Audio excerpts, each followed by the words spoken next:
Hey, Chris Pullen here from Blue Wave Property Strategies. I'm just here with Anthony Soole, who's from SDA Management Australia, and he's looking after the property management side of the NDIS properties that we've got here for sale. So why I've got Anthony here today, because I want to ask you some questions about it. We've had lots of questions from our clients who are looking to buy NDIS properties. I want to know, all about the tenancy. How does that work? What entities can they be bought in, etc., etc. So I've just got a few questions we're going to go through on some of these. So people have been asking, can they buy in a self-managed super fund, an NDIS property? Yeah, you can. I think it's a great investment to buy in a self-managed super fund. I mean, the standard rules still apply. You have to buy it as a single contract, so the only issue would be that you would have to buy it with cash out of your self-managed super fund, because you can't buy the split contracts. But yeah, as an investment in a self-managed super fund, it'd be an awesome investment with that sort of cash flow and a great opportunity for 20 years to get that sort of cash flow coming in. Yeah, it'd be great. Yeah, perfect. Yeah, so, I mean, I've got a client and they're paying cash for it because it's a two-part contract at the moment. We haven't been able to come across the single contracts as yet, but I'm sure we'll work on some of those in the future as it becomes, and we can work some of those through. So, is there anything that I need to set up if I am buying a NDIS property? Like, do I need to set up a company trust structure, or can I buy it in my own name? You can buy it in your own name, but I guess and it's different for everybody individually. You have to speak to your own accountant or financial advisor. But I mean, ideally, most clients we see are buying them in a trust. Yeah. The main reason being is because you've got the situation where you're getting such good income coming in from these properties that you really want to make sure that income is minimised as much as it can on the tax side of things. Yeah. Normally, when we buy an investment property, we've got some great tax benefits from depreciation and things like that. But when you've got properties that are getting, up to 15% returns and $100,000 a year in rental income, you really don't want to be paying much tax on that if you can help it. So, how long do they last with the SDA, which is the housing approved for NDIS? How long does that last? So NDIS is the governing body, and SDA is the Specialist Disability Accommodation, which is effectively a category under NDIS. The houses, once they're approved as an NDIS SDA home, they're approved, and that approval stays in for 20 years, which is the length of the scheme. It's only you that can deregister the home from being approved, if you like. Not that I understand why you want to do it, but for some reason someone might want to, but the government can't just change their mind or say, oh no, we're no longer going to let you have that property be approved. So it's up to you to just, once it's approved, it's approved, and just maintain the relationship with the tenant and the management, and everything should be working well. I suppose we should cover off on a little bit. We actually probably haven't talked what is an NDIS property, really. Sorry, we sort of jumped the gun a little bit here, but we're talking about an NDIS property, and what type of property is that, and what sort of is that providing for? Obviously, we know it's a national investment disability scheme, all right, and we're talking about the property, so it is to look after disabled people of some kind. So, tell us a little bit about the NDIS property sort of as a whole, how it looks. Yeah, look, the NDIS was a scheme, I guess it was brought in by the government back in 2016. It's taken a while to ramp up, but ideally it was brought in, it's a scheme that's effectively funded by you and me. It's a 0.5% rise in the Medicare levy that pays for it. So it's not a government funded exercise, it's a you and me funded exercise throughout all Australia. And that's a bipartisan decision of bringing the NDIS in, so it doesn't matter what government's in power, it's always going to remain there for the next 20 years. The idea of the NDIS is, yes, as it says, National Disability Insurance Scheme, to come in to nationally govern a insurance scheme for people with disabilities. So to look after them and effectively pay for that. I guess you might think, why would the government want to be paying people this much money to be looking after people with disabilities? Well, there's a lot of depth in that question, but the short answer is that it costs the government a lot more money to be looking after them directly themselves than it does to be using a structure like the NDIS, which similar structures have been in the UK and Germany, for example, for 30 years and worked very, very well. It's just that for some reason Australia is way behind the 8 ball. Because it's going to take those people out of hospital places, out of like nursing cares, out of nursing centres and so forth. They're going to get back some of the independent living again. Yeah, well that's the thing. I mean, you've got about 6,000 people Australia-wide now living in nursing homes under the age of 40. Yeah. You know, I mean, there's stories of a young girl, 23, you know, living in a nursing home for 3 years, had to go to bed every night at 8 o'clock because, you know, that was the time the lights were out. Yeah. So she was 23-year-old, stuck in a bed at 8 o'clock at night thinking, what is going on in my life? Surrounded by older people who were dying all around her all the time. And, you know, she finally got out and got in her own place. And, you know, recently she was saying how she'd gone out and had been partying with her friends till 4 o'clock in the morning. Yeah. Because she could, because it was her decision. And Yeah. she could actually take control of her life. Yeah. And I think that's the biggest problem with a lot of these people with disabilities. They have no control over their lives. They're put in whatever care they can possibly just put in. So it might be a house that's not suitable for their needs. It might be a nursing home. And to be honest, some of these people are just put in there and they're forgotten about. Yeah, yeah. I mean, that's a perfect example. So, you know, that's going into that. So, obviously, people are worried about the builder and who does the builder have to be qualified? You know, what's my warranty period? You know, with the build. You know, if we're doing a new build, what are the fixtures and fittings going to be like for that particular property? So, you know, like you've used builders before, Anthony. Tell me. Yeah, look, we've built thousands of properties over the years, but the NDIS stuff is not really dissimilar to what we've done in the past with a normal buy the land, build the property.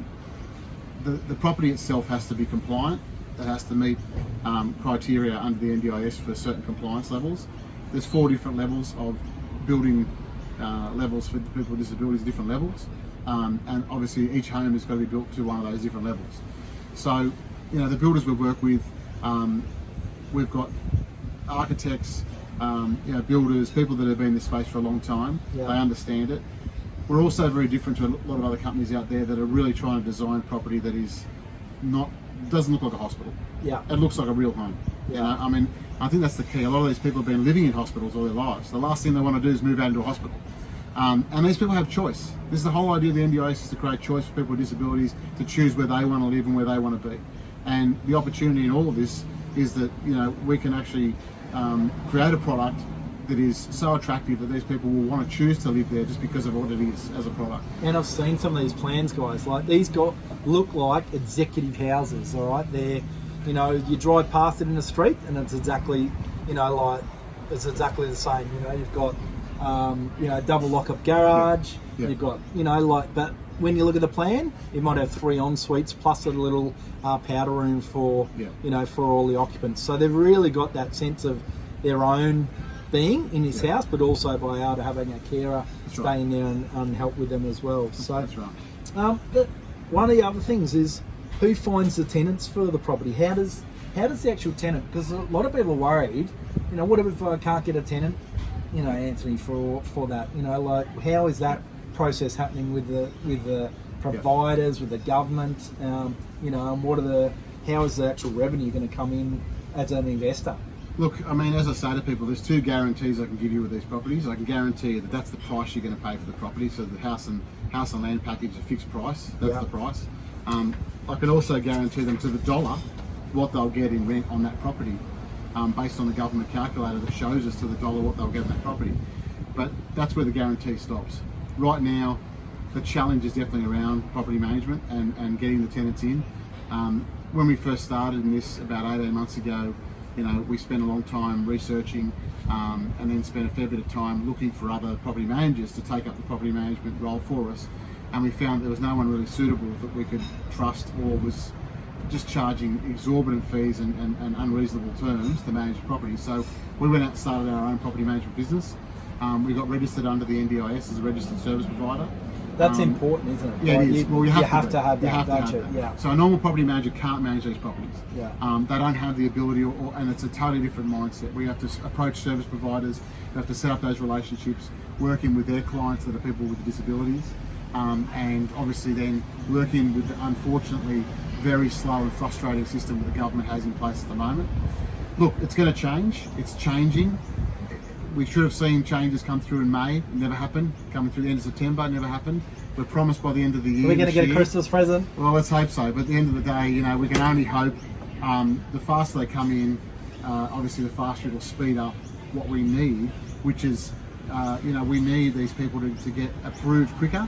Yeah. So they can have access to these homes a lot quicker, Yeah. and it'll make it a lot easier for people to be able to move into these homes without the red tape that's there now, because that's the thing that's killing us, and it's hurting those people with the disabilities, and it's hurting our investors.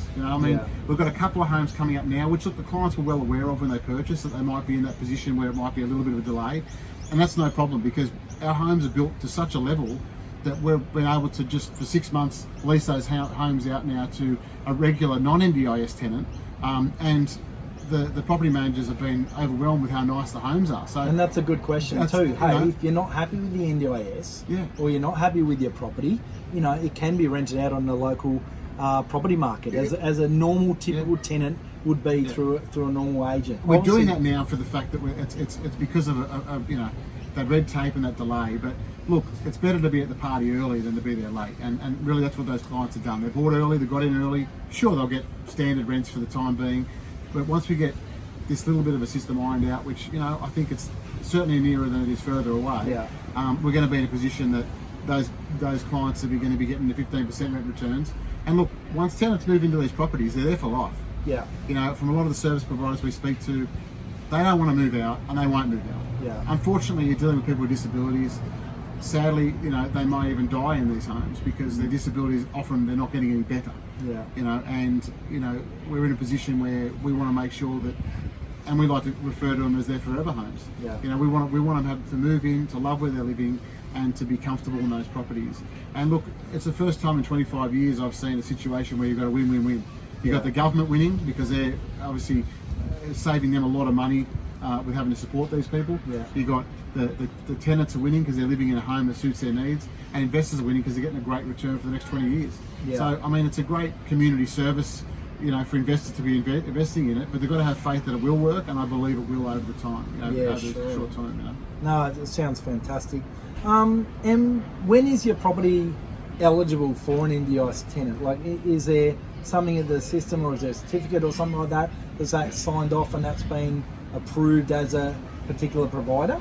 Look, at the moment, once again, a bit of a frustrating situation with the government there. They're supposed to bring legislation in to change it. At the moment, you've got to wait till your property's finished before you can lodge the registration for your property to be registered as an NDIS property.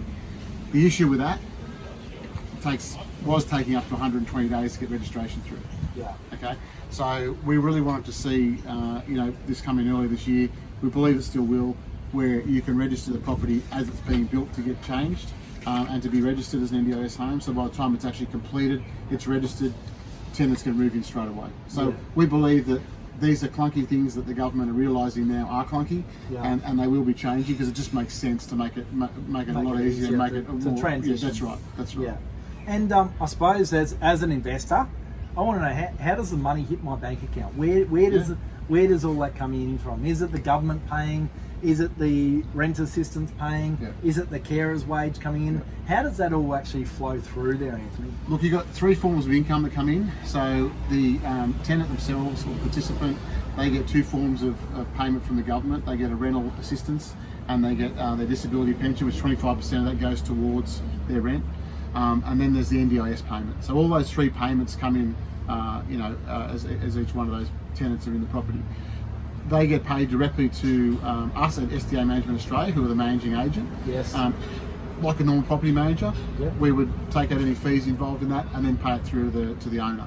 So similar sort of structure in that regard, but just I suppose the good thing is it's coming directly from the government straight into our account, so straight into the trust account. So there's no one in between that can sort of muck around. And is that paid money, fortnightly like the unemployment benefit or a pension or something like that would come through? And would that be paid at the end of the month or fortnightly? Or, that's still too new to even tell. No, the structure is pretty straightforward. I mean, the disability pension to them payment and the rental assistance payment that's paid fortnightly. Yeah.